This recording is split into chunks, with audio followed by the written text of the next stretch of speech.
গঙ্গাসাগরে পুণ্যার্থীদের ফেলে দেওয়া বর্জ্য পদার্থ দিয়ে তৈরি হবে গঙ্গাসাগরের রাস্তা। কথায় বলে সব তীর্থ বারবার গঙ্গাসাগর একবার, অর্থাৎ সব তীর্থে বারবার গিয়ে যে পুণ্য লাভ হয় গঙ্গাসাগর মেলায় মাত্র একবার এসে সেই পরিমাণ পুণ্য লাভ করা সম্ভব। হিন্দুদের কাছে অত্যন্ত মহত্বপূর্ণ এই তীর্থস্থান। গঙ্গা নদী এখানে সাগরে এসে মিশেছে, তাই এই স্থানের নাম গঙ্গাসাগর। সাগরের কপিলমুনির আশ্রমের প্রাঙ্গণে এবার 8 জানুয়ারি শুরু হয়েছে গঙ্গাসাগর মেলা, চলবে 17 জানুয়ারি পর্যন্ত। চলতি বছর ইতিমধ্যে 45 লক্ষর বেশি পুণ্যার্থী গঙ্গাসাগরে পুণ্যস্থান সেরেছেন বলে প্রশাসনের পক্ষ থেকে জানানো হয়েছে। মকর সংক্রান্তির স্নান উপলক্ষে এলাহাবাদে আয়োজিত কুম্ভ মেলার পরে সবথেকে বড় মেলা হলো গঙ্গাসাগর মেলা। আর এই উৎসব উপলক্ষে দেশের নানান প্রান্ত থেকে প্রচুর মানুষ জড়ো হন এই সাগর সৈকতে। এত মানুষের সমাগম হওয়ার কারণে সাগর চত্বরে প্রচুর ময়লা আবর্জনা হয়। সেই কথা মাথায় রেখে এক স্বেচ্ছাসেবী সংস্থা এবার বিশেষ উদ্যোগ নিয়েছে। আবর্জনাকে রিসাইক্লিং করে কিভাবে নিত্য প্রয়োজনীয় জিনিসপত্র বানানো যায় তা নিয়ে একটি কর্মশালা হচ্ছে। মেলার শেষে পরে কাঁচের বোতল, পুরনো কাপড় এবং অন্যান্য জিনিস সৈকতে থেকে সংগ্রহ করা হবে। ফলে ফেলে দেওয়া জিনিস যে আবার পুনর্ব্যবহার করা যায়।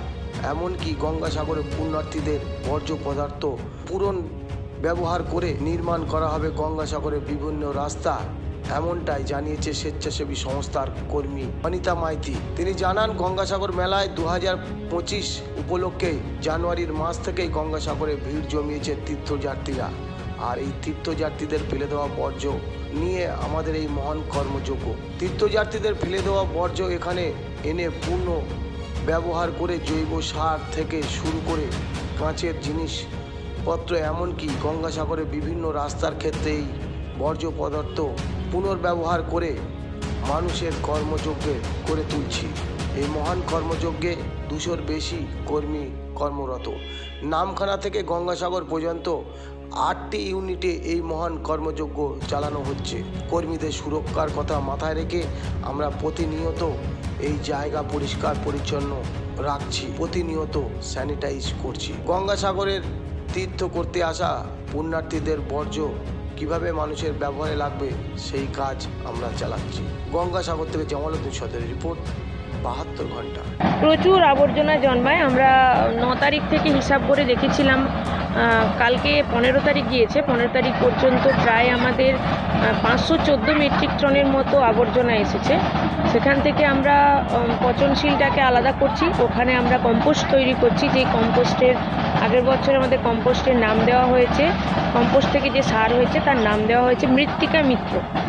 এবং যে অপচনশীল আবর্জনাগুলো আসছে, অপচনশীল আবর্জনাগুলোকে আমরা ভাগ করছি বিভিন্নভাবে। বোতলগুলোকে আলাদা করছি, কাঁচের বোতল, প্লাস্টিকের বোতল আলাদা হচ্ছে, প্লাস্টিকের বোতলকে শেডিং করা হচ্ছে ছোটো ছোটোভাবে, এবং কাঁচের বোতল থেকে শোপিস তৈরি হচ্ছে।